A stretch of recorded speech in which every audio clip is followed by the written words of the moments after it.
아멘. 여러분 반갑습니다.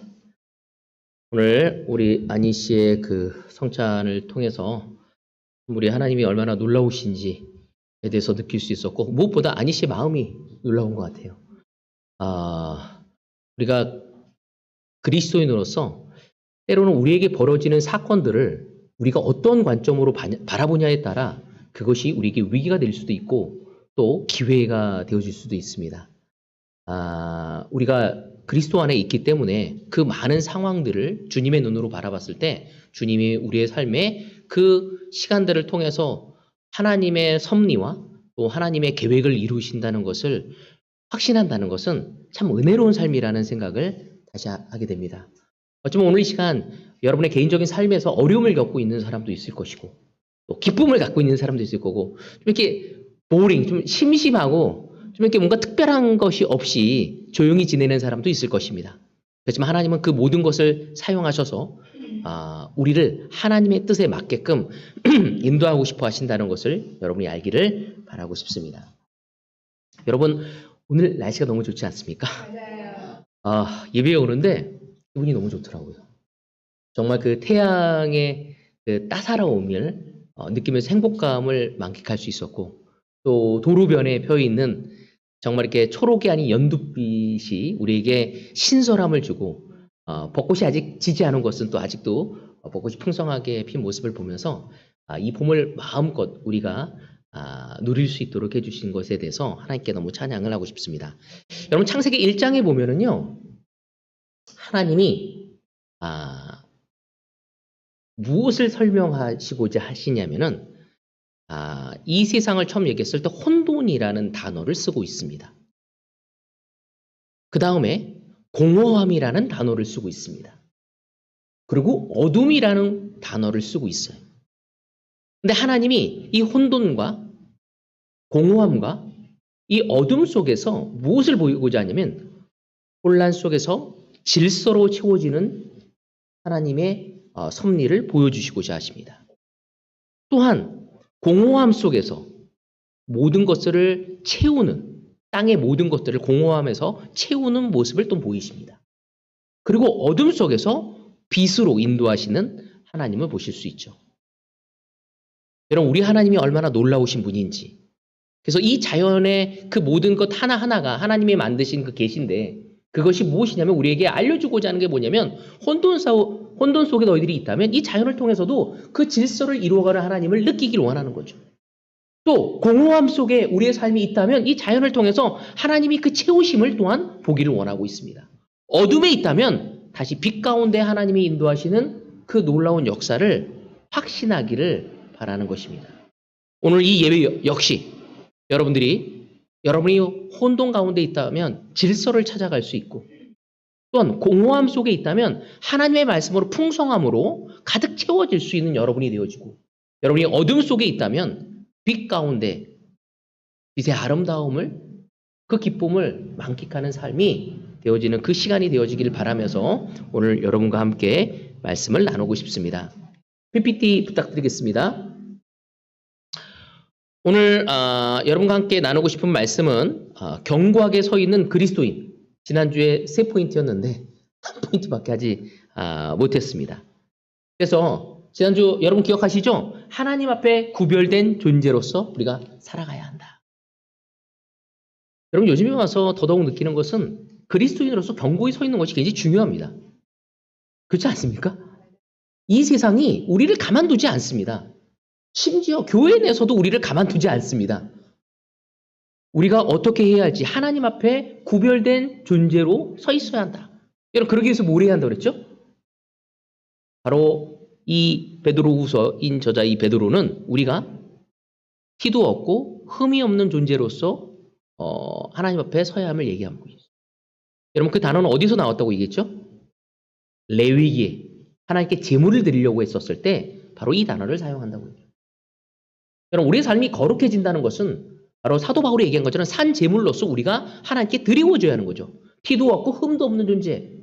다시 말해서 그것은 우리의 마음을 이야기하는 것입니다. 우리가 그리스도인으로서 우리의 순결함을 찾아가기 위해서 정말 필요한 것은 바로 우리의 마음, 우리의 삶의 동기를 계속 바라봐야 한다는 거죠.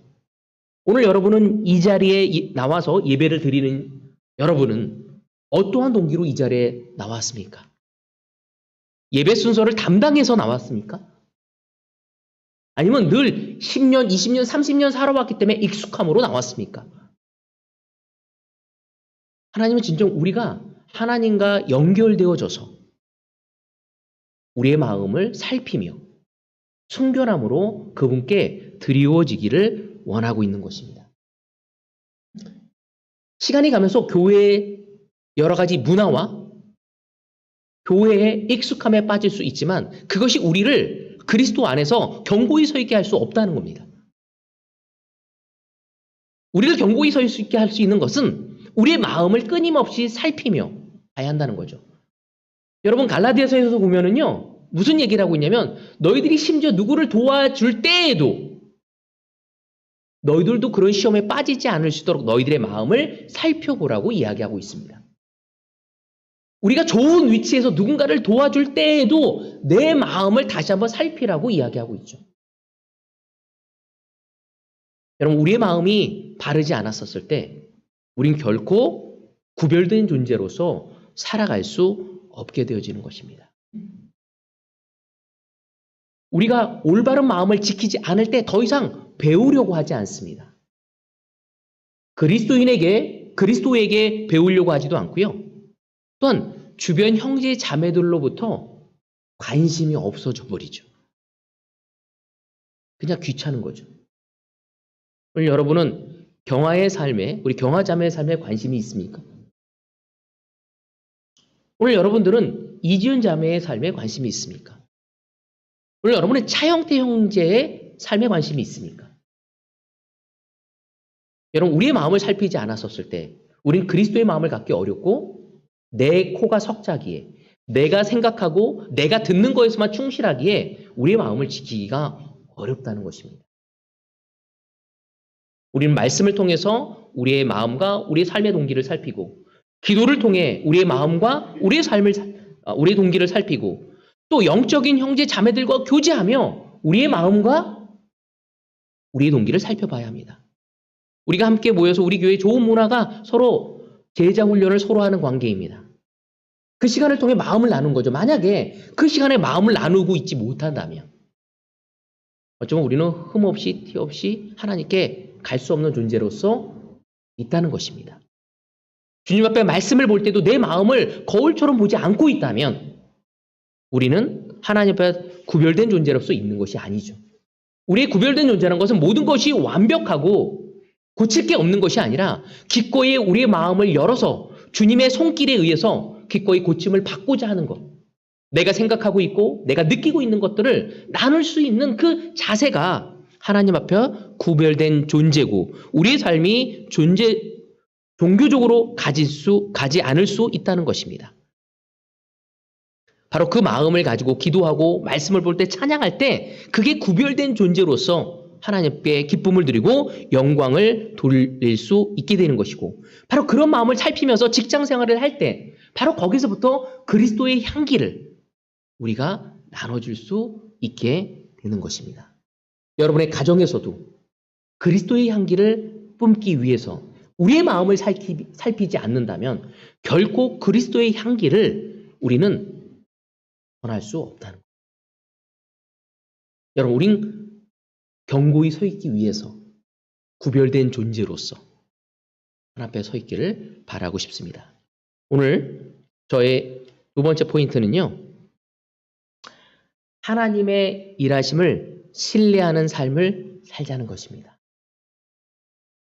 여러분 하나님이 일하고 계시다는 걸 느끼십니까? 저는 때로는 느끼지 못합니다. 진짜 이거 하나님이 일하고 계시는 건가? 그런 느낌 맞지 않아요? 누구를 도와주는데 도와줘도 지칠 때가 있어. 똑같은 얘기를 계속 해야 돼. 하나님 역사하시는 건가? 이 상황을 바꾸기 위해 노력하는데도 이 상황이 바뀌기보다 더 엉망으로 가고 있다는, 더 뒤로 백한다는 느낌을 받을 때가 있지 않습니까? 내가 잘하고 있는 건가? 하나님은 정말 살아계시는 건가? 아니 하나님이 살아계신데 왜 내 삶이 왜 이 모양인 거지? 내 부부관계는 왜 이 모양이지? 내 자녀와의 관계는 왜 이 모양이지? 그동안 내가 하나님께 기도하고 내가 그동안 하나님의 말씀을 보고 내가 하나님의 말씀으로 형제자매들의 삶에 들어갔는데 왜 이런 상황이 허락되어진 거지? 하면서 우리는 하나님의 일하심을 느끼지 못할 때가 있지 않습니까? 저도 그렇게 느낄 때가 많거든요. 최근에 우리 아들이 어떤 상황이 벌어졌었을 때, 뭐 아들의 것을 막 구체적으로 누르면 또 아들이 싫어하니까. 근데 아니 내가 열심히 아내와 함께 키웠는데 얘가 왜 이렇게 영적인 것에 관심이 없지? 하면서 너무 마음이 무거워지고 내가 뭔가 잘못했나? 하면서 내 마음이 굉장히 무거워지더라고요.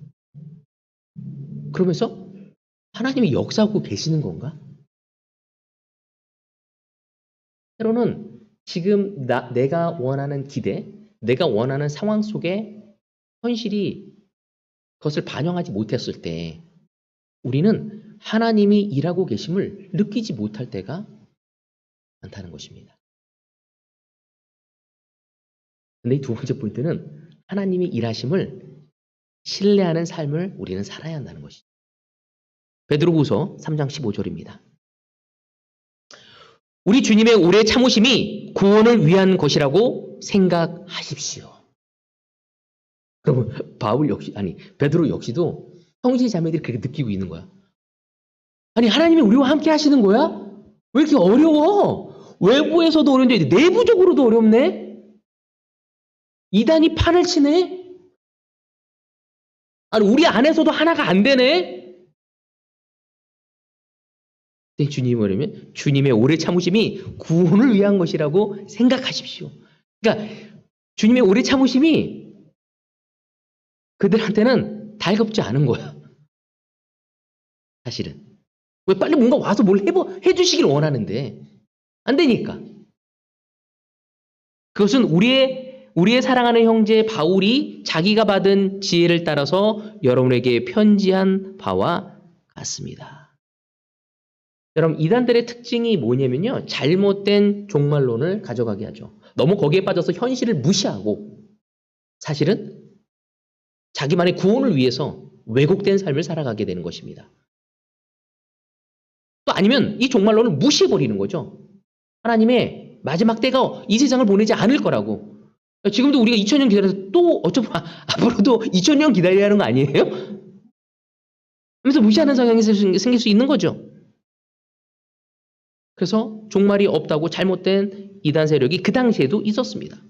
그들의 주장이 뭐였냐면 눈에 보이는 세상이 지금 이렇게 멀쩡한데 세상이 왜 망하냐? 예수님이 하늘로 승천한 지가 언젠데 왜 이렇게 안 내려오시고 재림과 심판이 더디시냐? 그러면서 결국 재림은 없는 거라고. 그렇게 해석하려고 하고 그렇게 바라보고자 하는 사람들이 생기면서 그런 의문에 대한 질문을 하였기에 사도 베드로는 하나님이 재림이 아직 이루어지지 않는 이유를 오래 참으셔서 멸망당하지 않게 하기 위해서 하시는 것임을 자비의 은혜를 베푸심을 이야기한 것입니다. 여러분 그 당시 사람들이 너무 힘든데 예수님이 재림하시지도 않고 하니까 그렇게 잘못되게 이제 껴맞추기 시작으로 가게 되는 거죠. 여러분 우리도 그렇지 않습니까? 우리의 상황에서 우리의 부부관계를 10년, 20년 살아간데도 더 발전하는 것 같지가 않아. 그러면서 우리는 세상적인 방법으로 부부관계를 가져가려고 합니다. 또 자녀를 키우면서 내 뜻대로 되지가 않는 것 같아. 나름대로 하나님 방법대로 했는데. 그러니까 세상의 방법으로 아이를 키우려고 할 때가 있다는 거지. 형제 자매들 관계에서도 하나님의 방법으로 하지 않고 바로 내 방법대로, 내 식대로 하려는 느낌. 왜? 하나님이 역사하시는 것 같지 않아. 하나님이 일하시는 것 같지가 않아. 그래서 우리는 우리 뜻대로 하고자 하는 것이 바로 사도 베드로가 그 당시에 있는 형제자매들에게 조심하라고, 그렇게 하지 말라고, 바로 하나님이 오래 참으시는 것은 너희들을 구원하기 위한 것이라고, 그 오래 참음을 우리는 감사함으로 여기고 그분의 길을 걸어가야 함을 이야기하고 있는 것이었습니다. 그것이 하나님의 계획이고 그것이 바로 하나님의 섭리라는 걸. 하나님이 다루시는 이치, 하나님이 다루시는 방법임을, 다스리는 방법임을 우리에게 이야기하고 있었습니다. 많은 사람들은 세상이 너무 악하다고, 악이 득세한다고 불평합니다. 그러면서 왜 이것을 심판하지 않고 왜 이것을 바로잡으시지 않는 것이지? 하나님의 교회를 왜 이렇게 방치하시는 것이지? 악이 득세하고 죄악이 관영한 이 세상 속에서 하나님은 여전히 일하고 계시고 죄인들을 하나님의 백성으로 부르시기 위해 구원의 역사를 이루는다는 것을 우리는 알아야 합니다. 바로 이스라엘 백성, 하나님에게 선택된 그 백성까지도 그들의 삶에는 어려움이 있었고 이방 민족으로부터 침략을 당해 수치심을 느끼고 그리고 그들의 고향에서 떠나야만 했고 그리고 그들의 자랑스러웠던 성전이 무너져야만 했지만 그때에도 하나님은 그 상황을 통해서 역사를 이루시고자 하셨고 깨달음을 주고자 하셨고 그들을 돌보고자 하셨다는 것입니다. 여러분, 하나님의 인내하심과 기다리심은 우리를 위한 것인 거죠.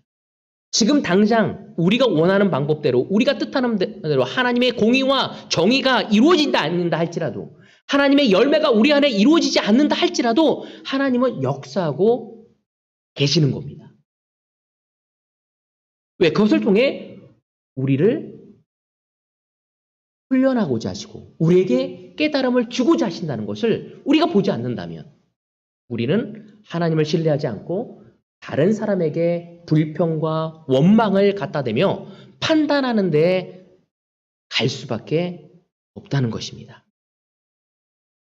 마가복음 4장 26절에서 29절.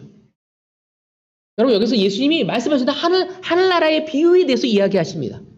뭐라고 얘기하죠? 어떤 사람이 땅에 씨를 뿌려놓고 밤낮 자고 일어나고 하는 사이에 그 씨에서 싹이 나고 자라지만 그 사람은 어떻게 그렇게 되는지를 알지 못한다고.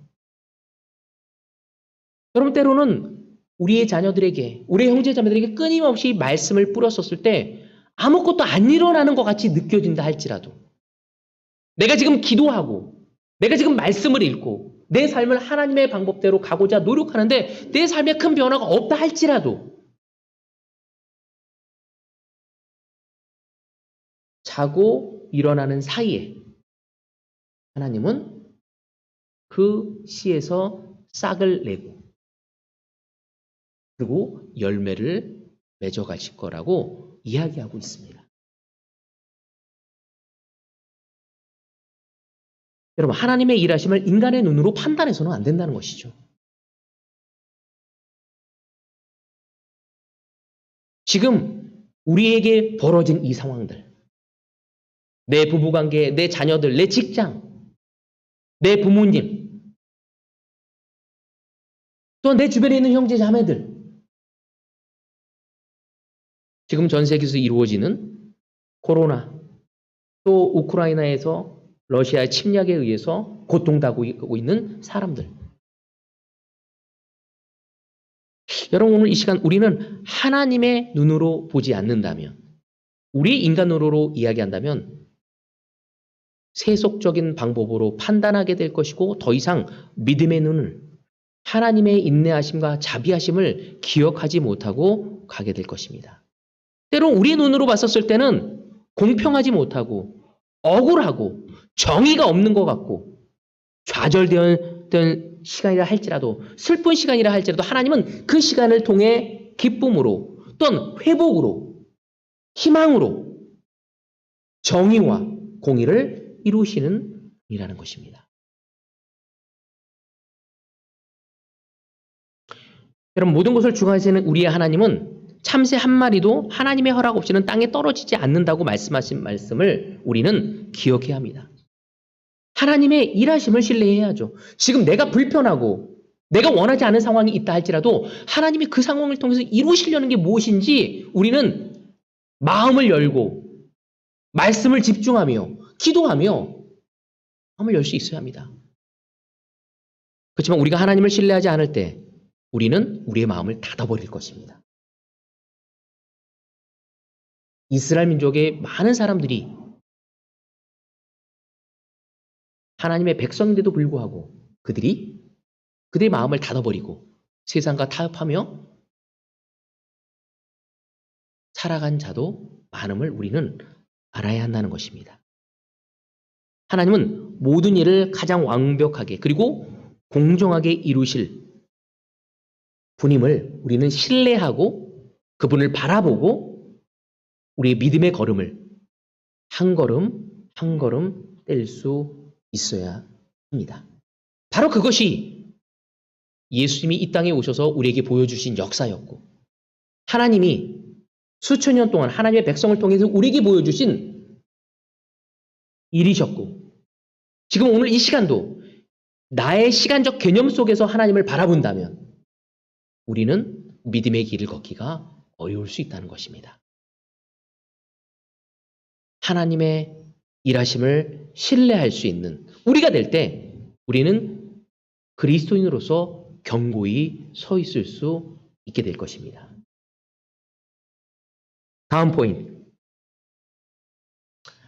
하나님의 진리, 말씀 안에서 거해야 한다는 것입니다. 여러분 우리는 첫 번째 얘기했죠. 하나님 앞에 구별된 사람으로서 서야 하고 또 하나님을 하시는 일을 모든 것을 합당하게 절대적으로 역사하시는 분임을 우리가 신뢰해야 한다는 것을 이야기했습니다. 그렇다면 우리가 하나님 앞에 구별된 자로서 또 하나님을 신뢰하는 사람으로서 어떻게 세워질 수 있을까요? 다름이 아닌 오늘 이 세 번째 포인트. 하나님의 말씀과 진리의 말씀을 통해서 온전히 거하는 사람이 되어야 하는 것입니다. 여러분 우리는 때로는 말씀을 볼 때 정말 안타까운 건 뭐냐면요. 화이탐을 하면서 야 이거는 내 배우자에게 좀 필요한 말씀이다. 라고 보여질 때가 너무 많다는 거죠. 하나님의 말씀을 나한테 자꾸 비춰봐야 합니다. 우리가 올바로 거룩한 존재로서 하나님의 합당한 존재로서 서 있기 위해서 또 하나님의 일하심에 정말 이렇게 신뢰하는 자로 서 있기 위해서는 말씀에 거할 때만이 말씀께 함께 걸어갈 때만 가능하다는 것입니다. 말씀이 아닌 다른 감정이나 말씀이 아닌 다른 느낌이나 말씀이 아닌 다른 경험이나 말씀이 아닌 사람을 의존할 때 우리는 그리스도인으로서 견고히 서 있을 수 없는 거죠. 베드로후서 3장 16절에 보면 이런 말씀이 있습니다. 바울은 모든 편지에서 이런 것을 두고 말하고 있는데 그 가운데는 알기 어려운 것이 덜어 있어서 무식하거나 믿음이 굳세지 못한 사람은 다른 성경을 잘못 해석하듯이 그것을 잘못 해석해서 마침내 스스로 파멸에 이르고 말 것입니다. 바울이 또 베드로가 이런 글을 쓰는 이유는 무엇인지 이단과 우리도 똑같은 성경책을 본다는 것입니다. 그래서 동일한 말씀을 하나님 말씀을 보지만 잘못되게 해석하고 잘못되게 바라봤었을 때 우리는 올바로 주님 앞에 서 있을 수 없음을 이야기하는 것입니다. 오늘날뿐만 아니라 그 1세기 때 교회에서도 이러한 문제가 너무나 많이 있었던 거였죠. 바로 베드로가 16절에서 사도들이 쓴 이 편지들 이건 뭐냐면 신약서를 얘기하는 거죠. 이것을 이상하게 해석하는 사람들이 생겨나기 시작한 것입니다. 성경을 구약을 보면서 자기 마음대로 해석하는 사람들이 생기기 시작한 것이죠. 여러분 우리는 그래서 성경을 바라볼 때 되게 조심해야 하고 겸손해야 합니다. 우리가 어떤 사람들 이렇게 마음이 안 좋을 때 성경책 읽을 때 한번 쫙 딱 핀 다음에 와 이건 하나님이 나한테 주신 말씀이다. 그렇게 보려고 하는 사람들이 있다는 거죠. 그럼 이 성경은 참 오래된 성경이기 때문에 이것이 검증된 성경 해석의 원리를 우리 무시해서는 안 됩니다. 그 원리를 가지고 사도들의 가르침을 하나하나 되새기고 또 그들이 이야기한 뜻이 무엇인지를 살펴보면서 갈 수 있어야 하는 거죠. 그러지 않는다면 우리는 단순하게 생각하게 될 것이고 오히려 그 잘못된 것이 우리를 어지럽게 또 우리를 어려운 길로 인도할 수밖에 없게 되는 것입니다. 성경을 왜곡하게 변질되게 해석해서는 결코 안 되는 것입니다. 그래서 사실 목회자로서 굉장히 조심해야 하는 게 뭐냐면요. 저에게 해당되는 건데 끼워 맞추기식 설교를 하는 것입니다. 그건 굉장히 위험한 것 중에 하나입니다. 하나님이 전달하고자 했던 그 가르침이 무엇인지를 살피며 우리 삶에 적용하는 설교를 듣고 우리가 개인적으로 봐야지 끼워 맞추기식의 해석은 너무 위험한 것이죠. 바로 그것은 하나님의 말씀을 왜곡시킬 수 있고 또 잘못된 해석으로 우리의 삶을 하나님과 더 멀어지게도 만들 수 있게 되는 것입니다. 우리가 성경을 보고 읽을 때 어떻게 해석해야 하는지에 대해 여러 번 우리는 주일 시간에 강조하고 있습니다. 왜? 중요하기 때문이죠. 성경 내에서도 성경을 제멋대로 해석하지 말라는 끊임없이 이야기하고 있습니다. 왜냐하면 우리는 이것이 보편적으로 바라볼 수 있고 해석되어질 수 있고 적용되어질 수 있는 부분이 있는 반면에 또 어떤 부분들은 그러지 못한 부분도 있다는 것을 알아야 하는 거죠. 그러면서 우리는 성경을 바라보면서 갈 수 있어야 합니다. 결론은 하나님의 말씀을 겸손하게 바라보고 조심스럽게 해석하고 성경을 다른 사람에게 비춰서 너가 필요한 거다라고 주기 이전에 나에게 비춰서 살피고 가는 우리가 되어질 때 성령의 역사가 이루어질 수 있는 것입니다. 여러분, 성경을 이해할 수 있는 것은 성령이 주지 않는다면 이루어질 수 없는 거죠. 그래서 어떤 사람들은 성경 공부를 해서 제자가 되는 사람이 있지만 어떤 사람은 제자가 되지 않습니다. 왜? 성령의 역사가 이루어지지 않으면 성령을 받아줄 수 없기 때문이죠. 그건 고린도전서에도 나옵니다. 어리석은 전도의 말씀을 통해 하나님을 알리셨다고 얘기하고 있어요. 너무 재밌는 것 중에 하나는 그리스라는 나라가 어떤 나라죠? 여러분 그리스 하면 어떤 걸로 딱 유명합니까? 아테네 신전. 사실 그리스야말로 이성을 굉장히 중요시하는 나라입니다. 수많은 철학의 자들이 많이 나왔고 그렇지 않습니까? 그리고 수사학이 너무나 발전했었고 근데 그 발전한 그 나라가 너무 중요한 거는 신에 의해서 운명론을 굉장히 깊게 받아들인다는 거죠. 굉장히 아이러니한 겁니다. 왜? 지식의 한계를 느끼기에 신을 의탁할 수밖에 없는 것입니다. 여러분 오늘 이 시간 우리는 우리의 이성을 의지하며 살아가고 있는지 성령을 의지하며 하나님의 말씀을 바라보고 기도하며 겸손하게 배워가려고 하고 있는지 우리 자신을 살필 수 있어야 합니다. 이 글을 쓴 동기는 바울은 이단들의 세력으로부터 막아주기 위해서 이 글을 썼습니다. 하나님의 말씀을 왜곡되게 해석되어지는 자들에게. 성경이 우리의 중심이 되지만 잘못된 해석들이 우리를 얼마나 잘못되어지게 갈 수 있는지를 이야기하며 무분별하게 해석하지 말아야 할 것을 이야기하고 있죠. 이 시대에도 지금 동일하게 적용이 되어질 수 있습니다. 무분별하게 해석되어진다는 건 뭐냐면 나의 마음이 아니라 다른 사람에게 빗대어서 얘기하려고 할 때 성경을 사용하려고 하거나 아니면 나의 감정과 느낌으로 받아들이려고 하거나 아니면 어떤 상황을 끼워 맞추기 식으로 해석하려고 할 때 우리는 잘못되어질 수 있게 되어지는 것입니다. 여러분, 우리가 이 시대, 21세기를 살아가는 2022년 정말로 너무나 많은 것들이 우리가 하나님 앞에 가는 것을 방해합니다. 이 세상의 문화가 방해하고 있고요. 여러분의 주변 세상 친구들이 여러분을 방해하고 있고요.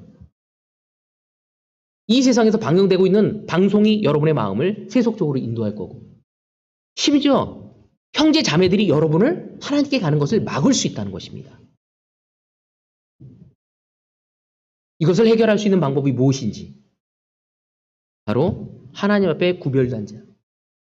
우리의 마음이 티와 얼룩이 없을 수 있도록 마음을 살피는 자가 되어야 한다는 것입니다.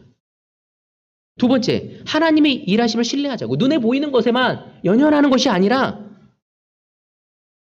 하나님의 그 기쁘신 섭리를 이해하고 신뢰하고 우리가 믿음의 길을 걸어가야 한다는 거죠. 마지막 세 번째는 진리 안에 거하라는 것입니다. 말씀으로 시작해서 말씀으로 마무리해야지 말씀으로 시작해서 느낌으로 마무리하지 마십시오. 우린 처음도 말씀이고 중간도 말씀이고 마지막도 말씀이어야 한다는 것입니다. 그리고 하나님의 말씀을 누구에게 빗대어서 하기 위한 것이 아니라 나의 자신을 비추고 내 삶에 적용하고자 하는 길로 가려고 할 때 하나님은 그 삶을 통해 우리를 견고하게 세우실 것입니다. 하나님이 우리에게 다른 것을 요구하시지 않습니다. 정상적으로 신앙 생활을 하라는 거죠. 끊임없이 우리의 마음을 살피고 하나님의 역사심을 믿고 그리고 하나님의 말씀이 중심이 되어서 나 자신을 살피면서 가는 삶을 살아갈 때 거기서부터 그리스도의 향기로서 하나님을 사랑하고 이웃을 사랑하고 우리가 우리에게 맡겨진 그 자리에서 믿음의 삶을 살라고 요구하고 계시는 것입니다. 형제자매 여러분, 또 이곳에 나와서 예배를 드리고자 하는 형제자매 여러분, 또 집에서 예배를 드리는 형제자매 여러분, 그럼 이 교회가 건강하고 정상적인 믿음을 가져가길 원합니다. 그리고 이 세상은 우리가 영적으로 서지 않기를 원하고 있습니다. 우리의 분별력과 균형 잡힌 그 지혜를 가져가기를 원하지 않고 있죠. 하나님의 말씀도 마찬가지고 또한 우리의 관계도 마찬가지인 것입니다. 우리의 기초적인 관계, 하나님 관계, 내 배우자와의 관계, 내 자녀들과의 관계, 형제자매들 관계 속에서도 분별력과 균형 잡힌 관계를 가져가기 위해서 마음을 살피고 하나님의 역사심을 기억하고 하나님의 말씀의 중심으로 나를 비춰 나가고 나갈 때 우린 비로소 그 분별력과 균형 잡힌 지혜를 갖고 우리의 제자의 삶을 살아갈 수 있게 되는 것입니다. 2022년 여러분 우리 그리스도 안에서 견고히 서 있을 수 있는 여러분이 되어서 주님의 뜻을 이룰 수 있는 여러분이 되어지기를 바라면서 오늘 말씀을 여기서 마치도록 하겠습니다.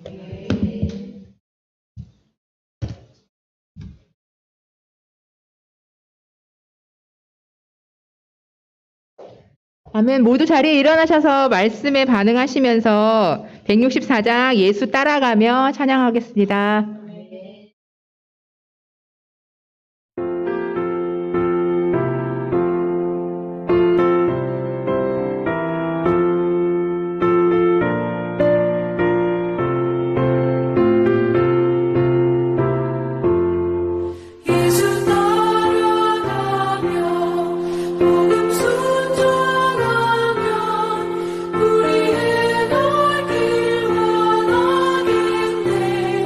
주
네, 지금은 반응과 광고의 시간입니다. 오늘은 견고하게 서 있는 그리스도인이라는 주제로 저희가 설교 말씀을 들었고요. 저는 말씀을 들으면서 견고하게 서 있는 그리스도인이 어떤 모습일까를 생각을 해봤습니다. 그 모습은 세상의 논리에 미혹되지 않고 마음에 그리스도의 평안, 기쁨, 사랑이 가득한 그리스도인이지 않을까 하는 생각이 들었는데요. 근데 이것이 쉽지 않은 것 같습니다. 왜냐, 세계 정세는 많이 어지럽고요. 또 국내 정치 상황도 여러 가지 많은 변화들이 있고요. 교회 내에서도 혼란이 있습니다. 또 저희 가정에서 가정 생활을 하면서 아이들을 키우면서 여러 가지 문제도 발생하고 여러분 직장에서도 쉽지 않은 경우가 참 많이 있는데요. 이럴 때 어떻게 견고하게 서 있을 수 있을까? 그 부분에 대해서 세 가지로 저희가 말씀드렸습니다. 첫 번째, 하나님 앞에 구별된 존재로 살아야 한다. 네. 두 번째, 하나님이 일하심을 신뢰하는 삶을 살자. 하나님의 진리 안에 거하자. 이렇게 됐을 때 우리가 진짜 원하는 하나님이 저에게 주고 싶어 하시는 기쁨과 평안과 감사 또 그런 것을 통해서 충만한 삶을 저희가 살 수 있게 되지 않을까 하는 생각이 들었습니다. 그래서 오늘 저희에게 너무 중요한 말씀을 전해주신 강동진 목사님께 감사하는 박수를 드리고요. 네. 특별한 광고는 없습니다. 다음 주 예배는요, 부활절 예배인데 형제 예배로 진행되겠습니다. 그러면 오늘 예배는 이렇게 마치도록 하고 마지막 찬양 부르고요. 제가 기도하고 찬양하고 예배를 마치도록 하겠습니다. 네, 하나님 감사합니다. 저희가 참 이 세상을 사는 것이 어쩔 때는 쉽지 않습니다. 제자의 삶으로 하나님 예수님의 피로 거룩하게 구별되어서 살고 있지만 어쩔 때는 세상의 논리와 여러 가지 저희 어려움으로 흔들릴 때가 있습니다. 하지만 하나님께서 오늘 또 저희에게 이렇게 힘을 주시는 말씀을 주셔서 저희가 어떻게 살아야 할지를 분명하게 이렇게 나타내 보여주셨습니다. 하나님, 이미 저희가 예수님의 피로 구별되었는데 구별된 삶을 저희 삶에서 실천하도록 하고 또 하나님이 우리의 삶에서 역사하심을 저희가 신뢰하고 또 하나님의 말씀을 끝까지 붙들고 기도하는 삶을 살면서 하나님이 진짜 저에게 주시는 선물을 매일매일 저희가 얻으면서 살고 싶습니다. 저희를 인도해 주시고 하나님의 성령이 저희 안에 더 강하게 역사하심을 구하면서 감사하고 예수님의 이름으로 기도했습니다. 아멘. 자, 모두 자리에서 일어나셔서 마지막 찬양 주 예수 이름 높이어 찬양하도록 하겠습니다. 네.